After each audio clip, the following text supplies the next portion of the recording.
Hello, everyone. I'm John Carr with R&R Industries, and I'm going to be your host today for our disaster preparedness webinar. So we had this webinar earlier today, and unfortunately, there was a computer glitch on the recording. So the first 10 minutes or so did not record. So it picked up a little bit after. So what I thought I would do is get us started, give you little details of what we talked about in those first few minutes, and then you'll see that the video will merge and it'll go into the webinar with my great panelists that I have with me. So today's webinar, which is put on by the Stewart Martin County Chamber of Commerce, R&R Industries, Recovery Insurance Adjusters, and RV Johnson. We're really excited today to have everyone on here, and hopefully you're watching this video to learn a little bit more on how to prepare for disaster.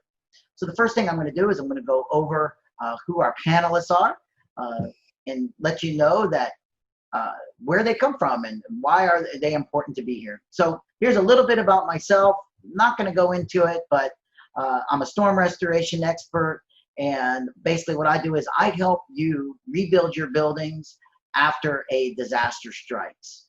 So whether that's hail, hurricane, fire, flood, doesn't really matter. I will help you through the process of making sure that the insurance company repairs your building appropriately. Then we have Kelly Johnson. Kelly's great. I'm so mad that we don't have what was recorded because we were having a good time while we were doing the intros. But Kelly, a native Floridian from Stewart. Her family's been there forever. She's the granddaughter of RV Johnson, the founder of the insurance agency that bears their name.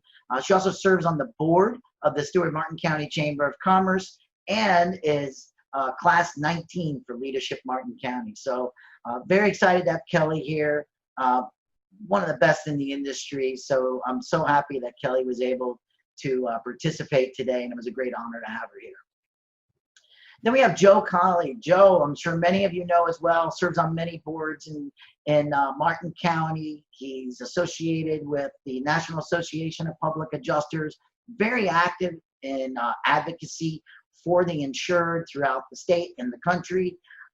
Joe is, I believe he lives in Palm City, but mainly he focuses on the public adjusting side of it. So Joe, the president and CEO of Recovery Insurance Adjusters, a great organization. So happy that he could be here with me today as well. A great addition to this webinar to give us a perspective from public adjuster side of it. And you're going to see that as we go through the rest of the webinar. So identifying your risks. So we want to identify your risk, prepare, develop a plan, and then make sure that you take action. What are your risks? So the risks are fire, floods, tornadoes, of course, hurricanes, pandemics, which, we know that now, but pandemic has been an issue for many years, just never to this capacity. So, and then of course, accidents and active shooters, very important. We're not going to touch on that much today, but I will tell you that, you want to make sure that you have a disaster plan, an emergency plan for this. I do recall many years ago, there was an accident outside a place of business that I was at, and they had a chemical spill, and that was, the company really, we didn't have a plan. We were like, okay, what do we do? We had to evacuate and those kind of things. If we think back, there was a fire in Martin County many years ago.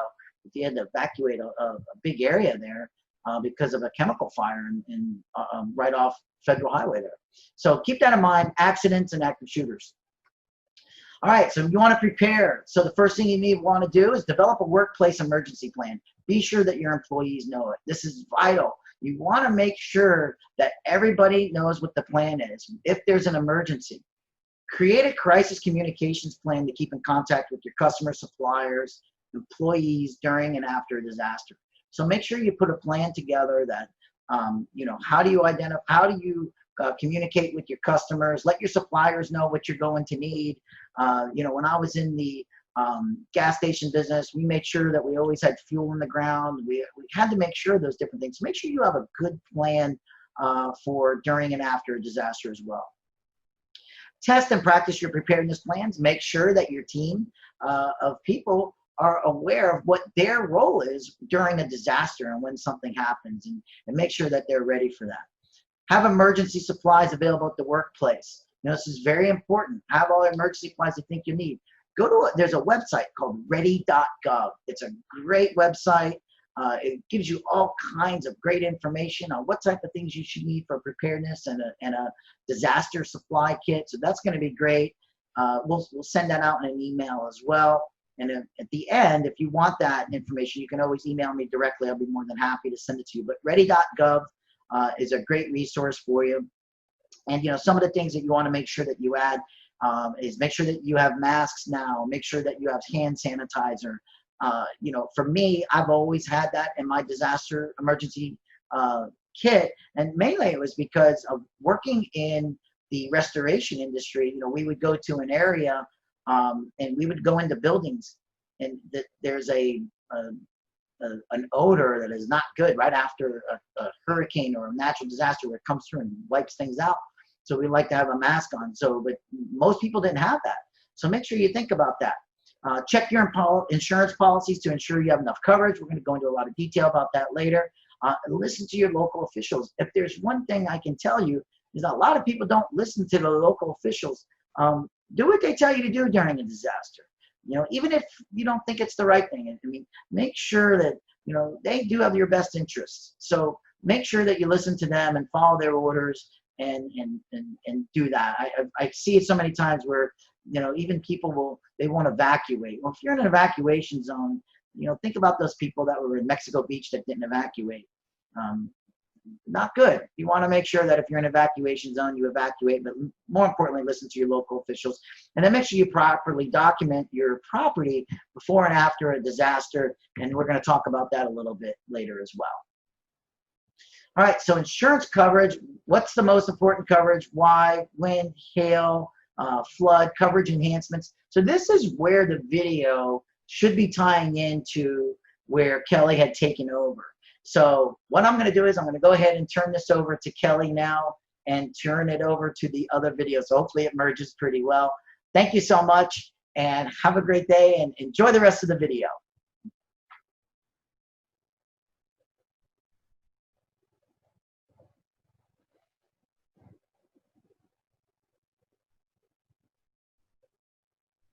Definitely talk to your agent about what your best options are. Some other things, and I'll kind of touch on these quickly because I know everybody loves insurance, but I'll just go ahead and touch on some of the endorsements that you can add or purchase that you might not be aware of that are pretty important here in Florida. So one of them is going to be mold coverage.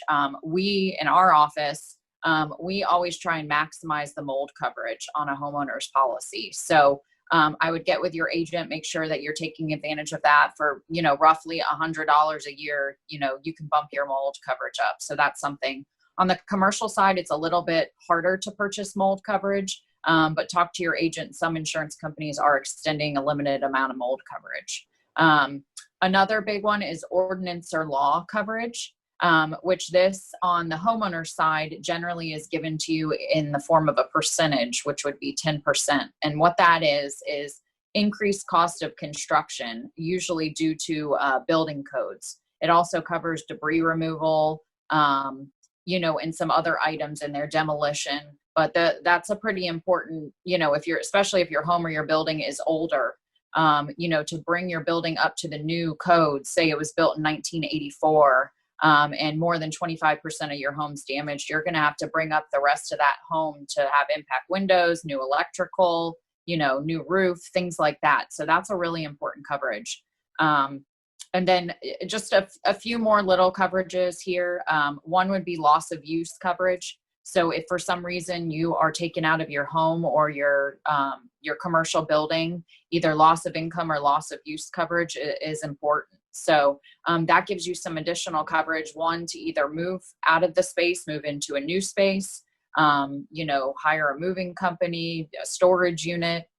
So those are some pretty important things as a homeowner. And then on the commercial side, loss of income coverage, it can actually cover your loss of income if you're not able to occupy your space. So, you know, we're getting into some claims with COVID on the loss of income. I'll just kind of touch on that briefly. With the pandemic. Unfortunately, most policies, I won't say 100% of them, but they do have an exclusion for the virus, bacteria, coverage on COVID. So I know a couple of you might have some questions on that. I'm sure Joe can get into a little more on the adjusting side and where there might be some coverage loopholes on the policy side, but I'll just kind of leave it there. As far as the endorsements go, and if there's any other questions anybody might have, feel free to reach out on the insurance side. Okay, great. Thank you. I think what I'm going to do is I'm going to go ahead and do, let's see, one of our first polls that we have here. The first poll that we have should be coming up. Everybody should see it. How often do you review your insurance policy with your agent? So we can take a few, 10 or 15 seconds here, 20 seconds, and we'll allow everyone to, and then we'll show the polling. So Kelly, what are some of the things, over the years that you've seen that is probably, the biggest mistake that people leave off of their insurance policy, whether it's they just want the least expensive or they leave it off? What do you think is one of the biggest ones that they leave off that you encourage people to make sure that they have coverage for?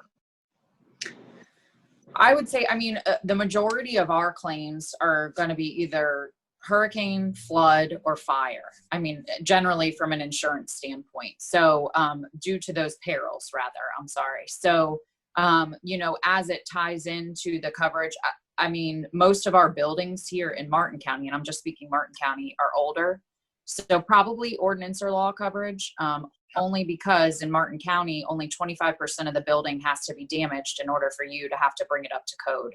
So, you get one Cat 4 storm, that's not a lot of the building that has to be damaged, and you're going to have to bring it up to code. And if you don't have enough coverage, you're not going to be covered. You're going to be out of pocket. So I would say, either that or the mold coverage. Those two are probably, the most important endorsements you can have. Most policies do have either hurricane or wind or hail. So that's included. It's just, know your deductible more or less. Flood's also very important. I'm not trying to discount flood. It just depends on where you are and, if you want to gamble with the flood, whether it's rising water or rainwater. So. Yeah, that's so true. And then I hear that all the time. Like I don't live in a flood zone, but I think it costs me $500 a year.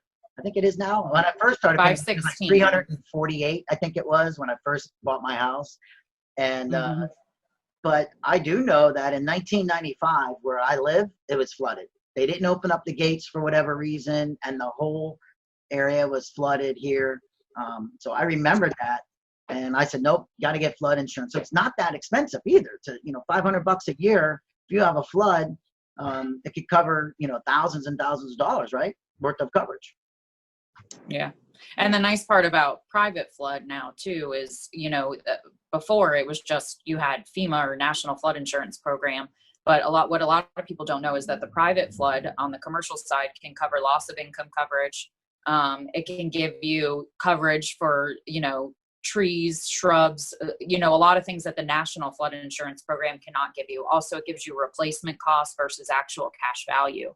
So there is a product out there right now that's, it might be a little bit more expensive, but it's giving you a lot more coverage for the couple dollars that it cost. For instance, I just did, and I'll just touch on this real quick, but I had a commercial client that was with another agent, and he asked me to quote his flood insurance for his restaurant. And he's in a negative flood zone. He's in a VE zone, so it is considered hazardous, but he was paying over $30,000 a year for coverage for just $500,000 on the building. So that's a big chunk of change. So we quoted a private flood policy for him, which gave him loss of income and contents and the building at the same value with a lower deductible for $19,000. So it's still a chunk of change, but he got a whole bunch more coverage for less premium. So it's something to look into. It's just a couple things that people don't really know about if you're not into the insurance world. So. Yeah, and I'll tell you that, I'm not an expert in everything, so I make sure to hire the experts. That's what I do, is I bring in all the experts to help me, right? So you touched on a little bit about deductible there, and I'm going to kind of, jump on that a little bit. So wind and hail, the deductibles there are you know, obviously different. In Martin County, which was very interesting, we had seen quite a few hail deductibles at 5%. And then, you know, so is it really that much more money to decrease your hail deductible or your hurricane deductible, wind deductible, typically? Well, so on the homeowner side, I'll just speak on that real quick. Generally, we just see a hurricane deductible. So what that is it's just for hurricanes. Anything else would fall under the all other peril deductible, which generally speaking, and I'm just generalizing here, is either $1,000, $2,500, or $5,000 for the all other peril deductible. The hurricane deductible is generally a percentage, 2 or 5% are the most common. You can increase that. On the commercial side, there's a couple different options. You can do either wind and hail, so that would cover all wind and all hailstorm deductibles. There's now what they call named storm deductible. So it has to be a named storm in order to fall under the deductible. Any other type of wind related has a different deductible. So in that case, hail would have the other deductible, not the named storm. Or there are some grandfathered policies, some older legacy policies that have a hurricane deductible on the commercial side. Generally, they're not new. They're not quoting a hurricane deductible. So cost-wise, it just depends on the carrier if they'll offer those lower deductibles, 1, and 2, what form they're putting it on. It can be costly, but I always recommend the lower deductible. Also, you can buy what's called, and this might be too insurance techie here, but it's called wind deductible buy down. So say you do have a large deductible of a 5% on a large commercial building, they offer what's called a wind deductible buy down policy, which oftentimes can be less expensive than buying the lower deductible with the original property carrier. Got it. Okay. You know, that's all good information because I know it can get very complicated, and that's why I like to talk to the agent to get the information. and with the law and ordinance, I will tell you, unfortunately, and I'm sure Joe might even touch on this a little bit, with the law and ordinance side, you know, we've seen it where, fortunately, I don't think any of the policies I know that I've seen at RV Johnson when we were working that hailstorm, they all had law and ordinance coverage, but there was quite a few in Martin County that didn't have that coverage, and their property was damaged. And it just, you know, it was sad that they weren't able to have that proper coverage to make sure that they could get, you know, whether it was a full roof replacement or whatever it may be. So, all right, so I'm going to go into, let's see what the poll is. I think we're all going to be a little shocked. At least I know I'm shocked. So here's the results. So 45% of the people actually talk to their agent once a year. That's pretty impressive. I thought it would be less than that. Because I know when I talk to my friends and they say, you talk to your agent once a year? I said, well, I talk to them more than that, but I go over my policy every single year to make sure that if there's anything that I can expand on my coverages, I do. All right. So who said never? I'll make sure it wasn't one of your customers. I'll have to go back to find it. Wasn't me. Was that you, Joe? I just like to throw curveballs. Yeah. That's okay. That's all right. All right. Let's see. Let me stop sharing the results there. Okay. Let's see. Let's see another one. All right. I think we're going to go ahead. We're going to continue on. So, Kelly, anything that you want to end with real quick? Obviously, we're going to talk more in the back there, but is there anything before we move on to what Joe wants to say about how we make sure we prepare for disaster and that kind of stuff? No, I mean, I think, you know, just make sure you're taking, and I know you'll touch on this a little bit, but make sure you're taking an inventory of your property. Get prepared before any type of storm comes. I know when we're talking fire or pandemic, it's a little bit different, but, you know, hurricane related, just make sure, you know, you're prepared before the storm. And then, you know, Joe will touch a little bit on what to do after the storm. Well, and I think what's important is, and of course, if there's a fire, you're just going to get out, right? You just need to get out, get out of the building. But, you know, I know that for me, I have a folder, a waterproof folder that's ready to go. It's easy access. If something hits, I want to make sure I have all my insurance documents with me. It has my flood, has my deck page. I think mine even probably has the darn whole policy because I'm a little OCD with that stuff. But I make sure that's ready. So that's one of the things that we should know is have that document ready, because the last thing you want to do is who's your insurance? I don't know. You could always call your agent, but if there's a major disaster, everybody's pretty busy. And you're not going to get that instantaneous phone call that we usually get when we call Kelly if we have a question about our policy, because she's helping all her clients. So you'll get it pretty quickly, but just keep that in mind. Have all your information ready to go so that you're prepared with that, and make it so it's nice and easy just to grab. All right, thank you so much, and Kelly. I actually put mine on a jump drive or a USB, so it's easy.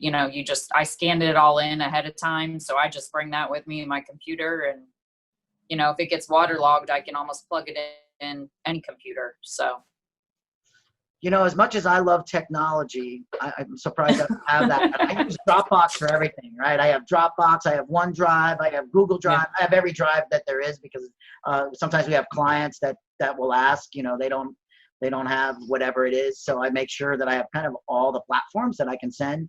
But then, that's the thing I don't have. That's a great idea. If I just uploaded it to a secure drive too, and put it on a jump drive, you're good to go. I didn't even think of that. All right. Thank you, Kelly. So thank you. No, absolutely. All right, next up is Joe. So before the disaster, what are some of the things that you can do to protect themselves? And I know we have on here, we want to keep ourselves safe, secure, and comfortable. Joe, would you mind going into a little more detail about that? Absolutely. And again, thank you, John, for putting this together. And it's impressive to have basically the three different aspects of what happens during an insurance claim.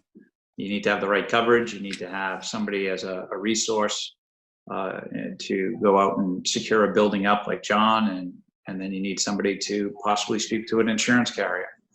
But if you need to understand how to set yourself up for success so that you come out of some type of disaster, understand these three things. So the takeaway that I'd like to share with the group is safe, secure, and comfortable. Each category you can, you know all these facts, you just have to make yourself more aware of it. So from a standpoint of safe, it's personal safety. So during a disaster, let's talk about the floods, for example. The floods down in Hope Sound, there was quite a bit of water coming into those buildings. There's still electricity in those buildings.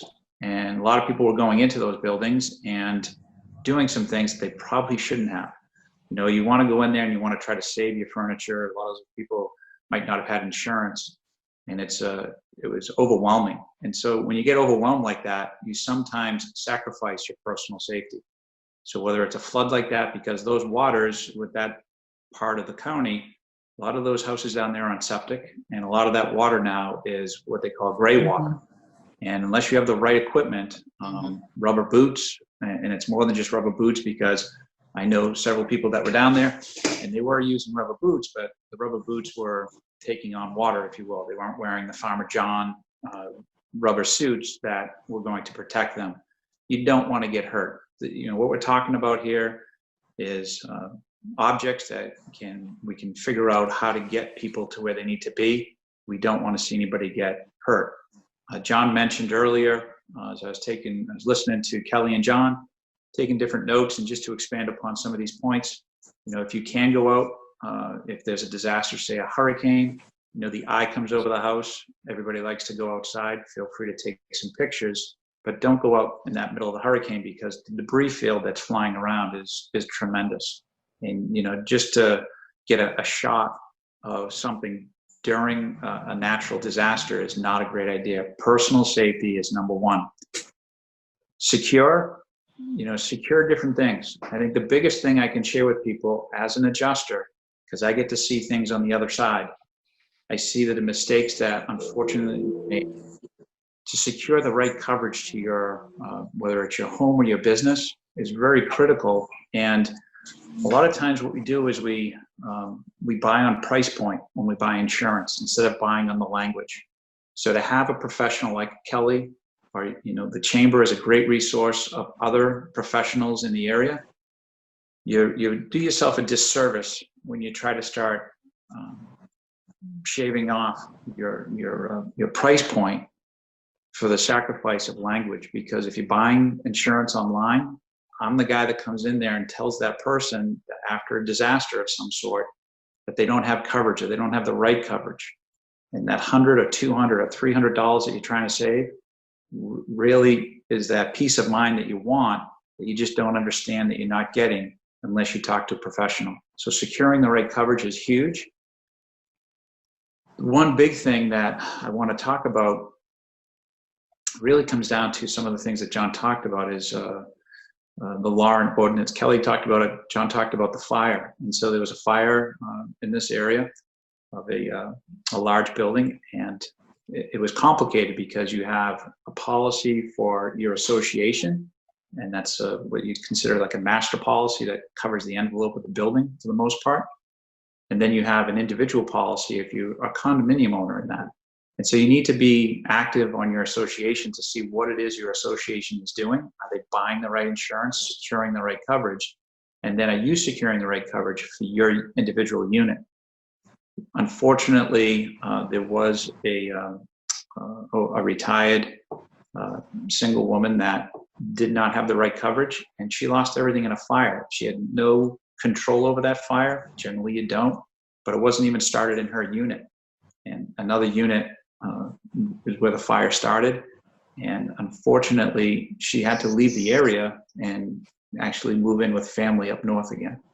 So these things can be life-changing, and to secure that right coverage is huge, as John and Kelly have both shared. And I, unfortunately, are involved in those conversations on when the disaster ends. If you're not securing that right coverage, you're going to run into these different issues. As far as securing your paperwork, I'm a believer that once you have the right coverage, I think you should load it up on an iCloud, on a G drive, even in your email. Because if it's on your phone or if it's somewhere else, put it in multiple places up on the cloud, have some redundancy. But if you don't have that coverage, it's very difficult to get the process going. So not only do you have the right coverage that you have in a policy, but let's talk a little bit about the coverage itself. Insurance is for a sudden event. It's not a maintenance policy. And unfortunately, some people think of insurance as a maintenance policy, and it's not. It's for a sudden event. So securing the right photographs prior to the storm, prior to a disaster, or even right now. You could be, they say it's about 1 out of every 4 homes will have some type of insurance claim. That's a national average. So you should be taking photographs of inside your house, outside your house. You should be walking around your house. You're not required to be an expert, not required to be a builder, but you are required to understand what's going on at your property, whether it's residential or commercial.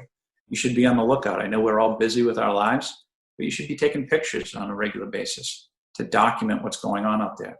Maybe once a year, but it's going to be critical so that if you do have an event, we can showcase what your property was like, that you were a good steward of your property, that you were managing it and maintaining it properly. It goes a long way, that picture, to secure coverage. Once you have the right language, now you want to secure the claim. An insurance claim is really, it's complicated, but you can simplify it in 2 steps. You have to secure you have to secure coverage based upon policy language, and then you have to secure the right dollar value. And that's where the problems start, because the insurance companies, I respect 100%. They're very good at what they're doing, but unfortunately, it's a complicated process as to what coverage is going to be attached to that event, whether it's a fire, a flood, a tornado, or a hurricane. What is it that you're going to do? And the third piece here is comfortable. It's a collection point of everything else. Are you comfortable with the people that you have involved?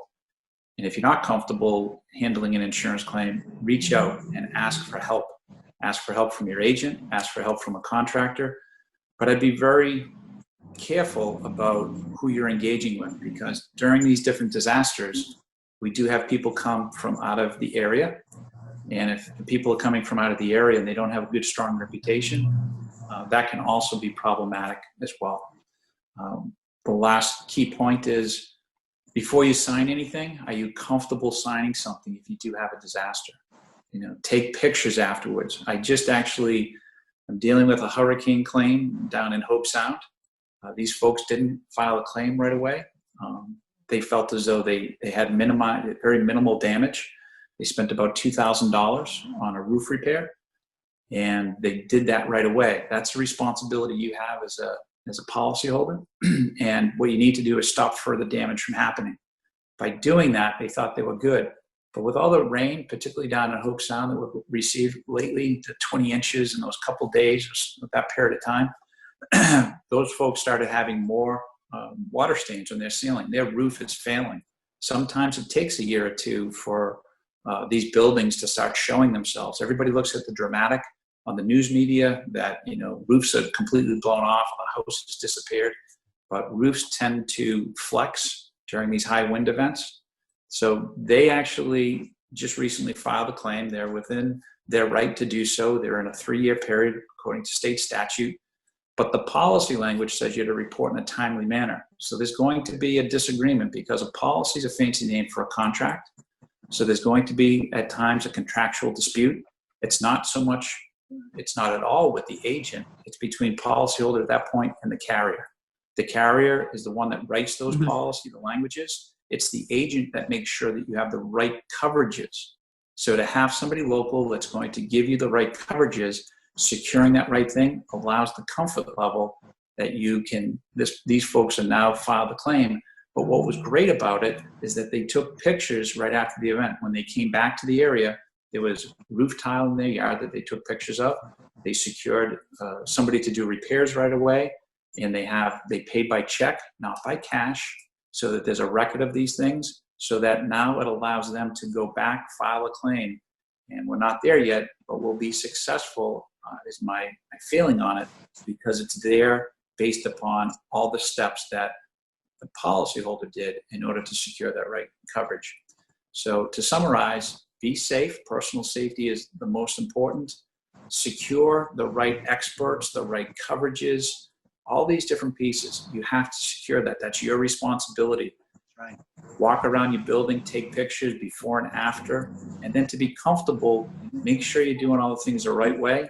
And the three of us or somebody else in the community, maybe somebody associated with the chamber that's a trusted resource, can answer a lot more in-depth questions. I know, John, we're going to get to questions in a minute, but really those are the three things that people should be thinking about: safe, secure, and comfortable.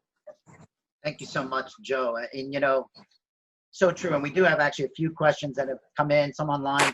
People are texting me directly, so I have some questions here. But I do want to do a quick poll because, so much about the importance of documenting things. So this next poll is going to be, how often do you document your property for insurance purposes?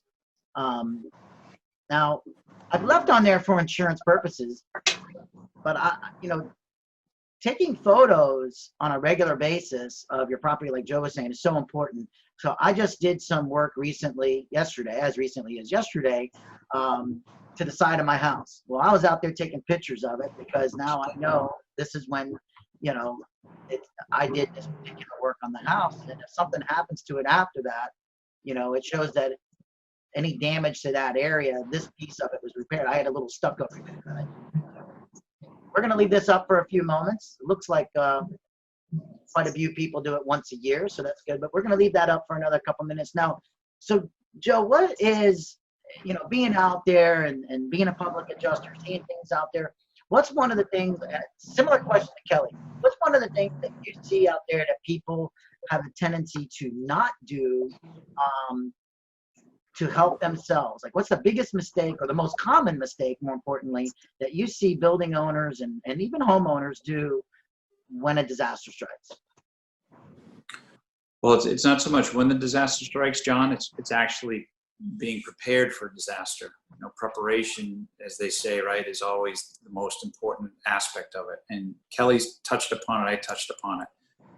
The biggest mistake I see is that they don't have the right coverage, and that they just don't have what it is in order to get them what they thought they had. Business owners today with the pandemic, that one little word, and Kelly can appreciate this, the one word virus showed up in the policies recently after we had issues about 5 years ago. And the insurance company, as I say, I respect them greatly. They do a fabulous job for their organization. They put that virus word in there. It's not the agents doing it, it's the carriers.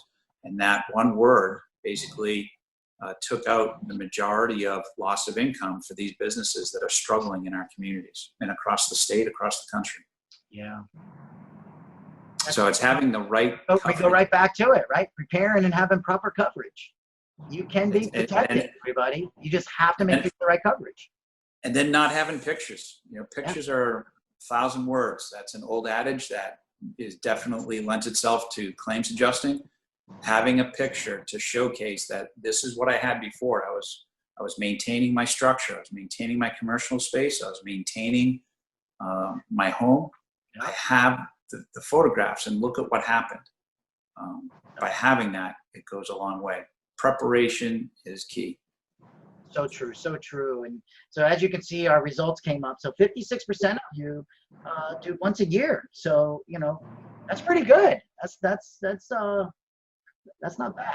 I was surprised with that one too. I thought it would have been less than that, but so 56% of everybody. I guess now I'm going to go ahead and go to Tom Monholen's got a question here. It says, I've had a roofer knock on my door after the recent hailstorm. Man, I'd love to answer that one, but I think I'm going to let Joe answer. They can get me a new roof. I think Kelley wants to answer. No. I think we all need to answer it, right? Let's all answer it. We can all jump in. Yeah. So I've had a roofer knock on my door after a recent hailstorm in Palm City. They say they can get me a new roof and they will handle everything. Is this a good thing? Is what?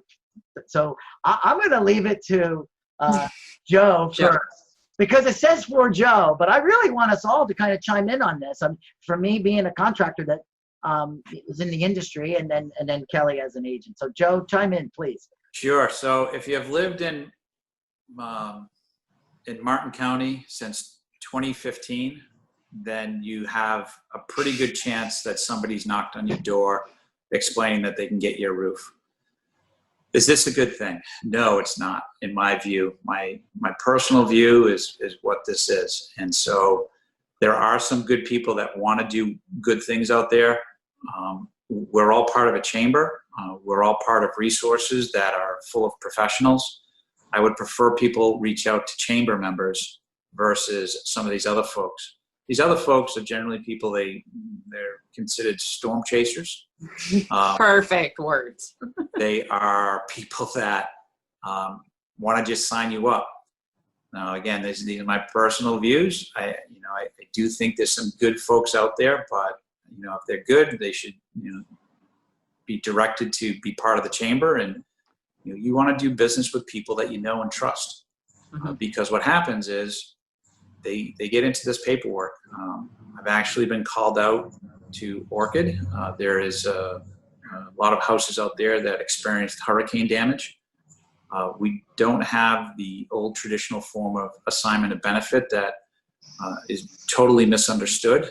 I am not a fan of assignment of benefits. The governor signed into law to remove the old format of assignment of benefits back in July of 2019.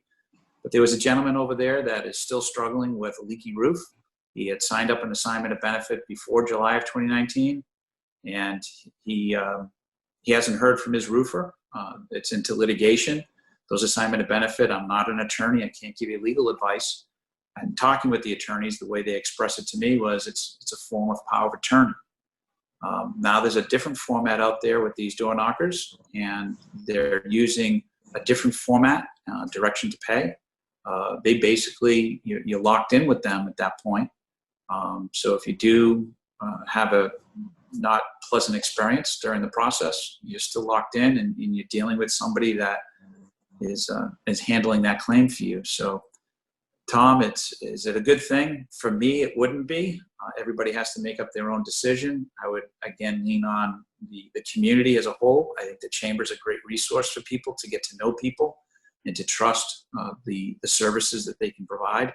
And I would encourage people strongly to take that person's information that's knocking on your door and go check on them. If it's such a good product, then they can be patient and wait as you do a vetting, particularly through people in your network within the chamber. Kelly? I don't think it's a good idea. I mean, I know the storm that came through Palm City and there wasn't much hail. So just that particular storm, especially if you have like a screen patio and there's no holes from the hail on the screen enclosure, then I'm not so sure it's going to damage a roof. But that's my, again, personal opinion. I don't like storm chasers either. But I mean, you know, the storms of 15, the hailstorm, I mean, they did some significant damage. So, you know, that was one, for instance, but the recent storm, you know, I disagree with those people going around. And if you want to use somebody that comes to your door, ask them to join the chamber, much like Joe said. You know, if you're going to do business with somebody that you trust, you want them to be somebody that's, you know, well vetted in the community as well, like the chamber. So I'm in agreement with Joe on this one.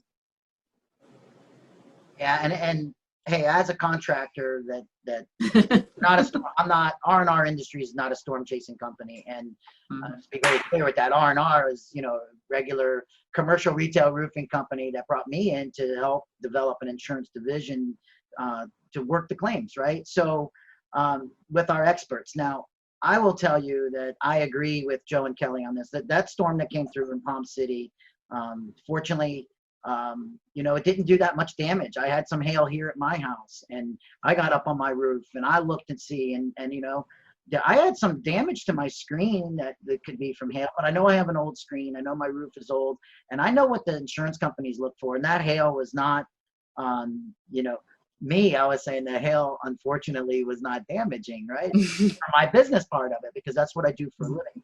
But, you know, it wasn't, the hail that came through did not seem to, it wasn't really dense enough to make a lot of impact from what we've seen. Now, there might be certain pockets, might be certain areas where there may be. I traveled up there myself and took a look at what we call collateral damage, and being trained by Hague as a certified inspector to how to identify what's really hail damage and what's not. I didn't really see much that was up there. But on the other side, and I love the chamber. I know the chamber's putting this on with me, but we also need to be careful. Just because somebody joins a chamber or somebody sponsors something and somebody throws money at things, we want to be really cautious, because what you want to do is, I joined a firm that's been around since 1948. You know what I mean? I wanted to join a company recently that had some, you know, roots in its community. So it's been in Volusia County since 1948. You also want to ask some of those questions. So I noticed you showed here that they're going to handle everything. Well, how are they going to handle everything? Because me as a contractor, there's a lot that I am not allowed to do with an insurance company, and I need to call somebody like Joe and ask Kelly for help, and you know, get a public adjuster involved. Because if they're handling everything, there's a lot of things they're not allowed to handle. I'm allowed to talk about scope of work and what's damaged. That's what I'm allowed to talk about as a contractor. A few more things, but not much. And so it's real important to know. I am a big believer in, if somebody comes, knocks on your door, get their information, never sign anything on the spot till you do some vetting. Call your chamber, ask them if they know them, and if they're not a member of the chamber. One of the biggest questions I like to ask is, so how long have you been here, and how long have you been doing in this business? You know, even for me, when we went to Naples for Hurricane Irma, we weren't really in Naples very long, but it was the people that were referring us in, whether they were public adjusters or attorneys, that were referring us into those projects to help them with the claim as a contractor. So just be really, really careful. I agree with Joe. I'm not a fan of assignment of benefits either, and I'll you know, put that on the record here. I think that it's not a bad thing that those things are gone, because if those assignment of benefits in the wrong hands is not good for the consumer. I do believe there should still be some better legislation that's out there. I do think that the insurance companies have a lot of freedom. No offense, really, and you know, but I think that there's I think we have a lot of work to do as insured and as people in the industry. But I do know that I agree with everybody on here. Just be really careful. All right, I'm going to do another quick poll, and then we got a few minutes left here. And John, as you're doing that, let me touch upon one other piece as it pertains to policies. And again, every policy is different. As John says, and John, how long has R&R Industries been in Florida? What year was it started? 1948. Yeah, so long track record of success. So those are the type of companies that you want to partner up with. You don't stick around since 1948 without delivering, superior product and service. When it comes to policy language, this is where it gets very challenging. You can see I'm wearing glasses, so I'm the only one that's not. yeah. You're the youngest one, probably, right? I have contacts in. Yeah. Because what happens is, you read these policies and it just takes a lot out of you. There's so many twists and turns in this language.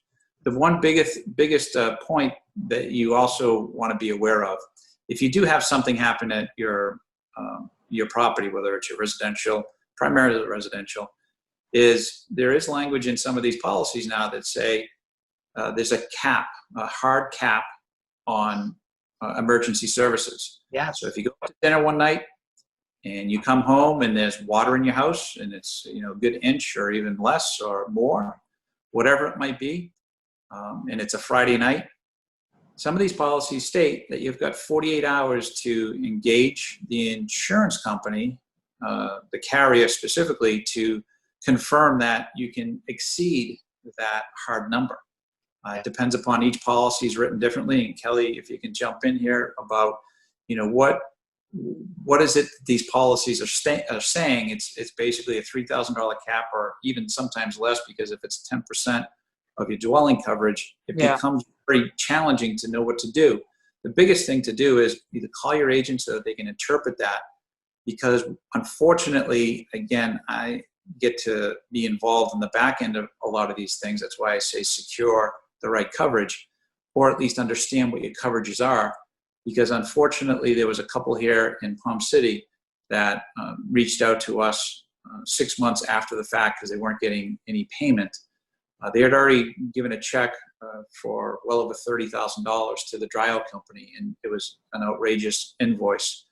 And based upon policy language, again, it's really a contract. There's some very hard defining terms in there. There's a $3,000 cap, and these folks were unfortunately out a lot of that money because there was no negotiation to get that number down to a more realistic piece.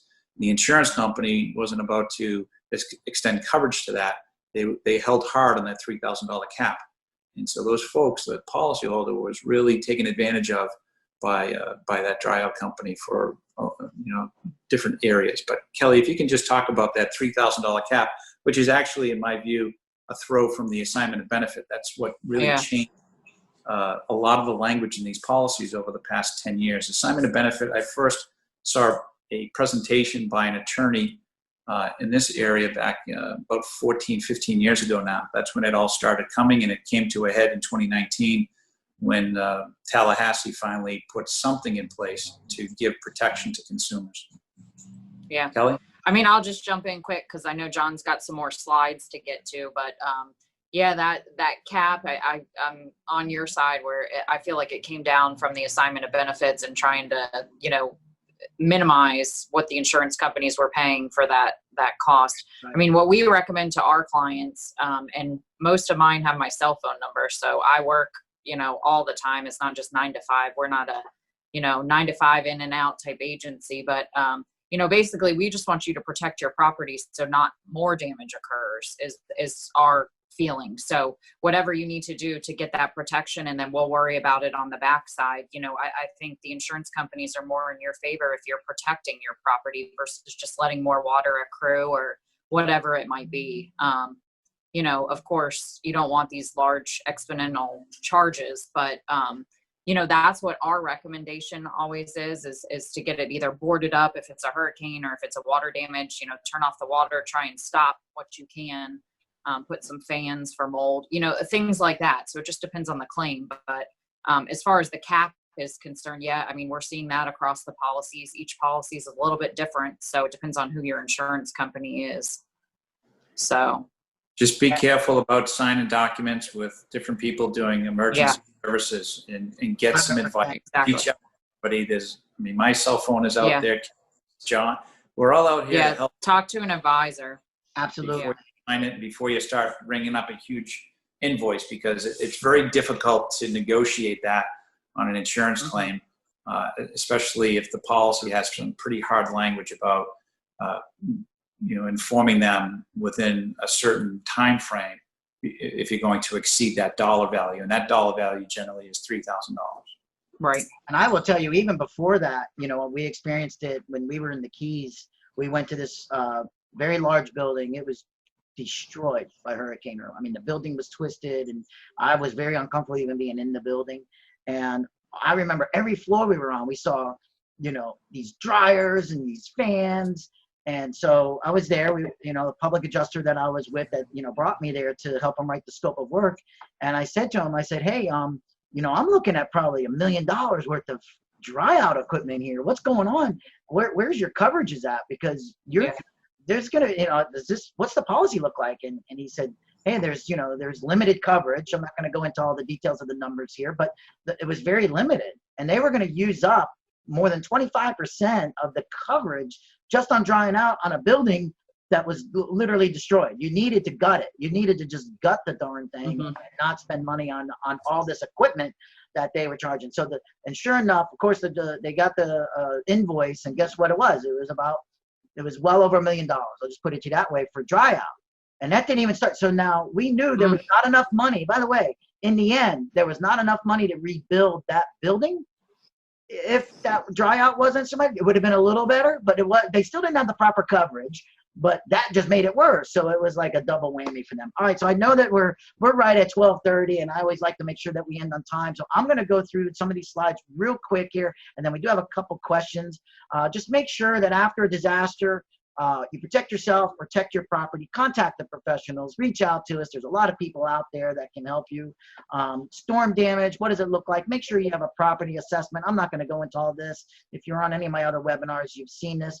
But more importantly, make sure that when you do a pre-storm property assessment, which we offer, make sure that you get people that are trained on how to protect your property, and make sure they take proper photos and to protect you after the storm is so important.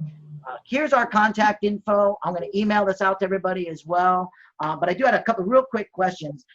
Kelly, one was for you. It said, Kelly, if I have an insurance agent now, can I just change an agent and I like my coverage? Can I change agents? Yes. Yes. Simple answer, yes. And you can move it to me if that's your question. Yeah, yeah. As long as it's you, right? Yes. Yeah. All right. So on the personal side, I'll just throw this in there. On the personal side, so like a home, an auto, a boat, an umbrella, we can do it at any time of the year. On the commercial side, you generally have to wait until the renewal of the policy, just so you know. Perfect, perfect. And then there's one for Joe here.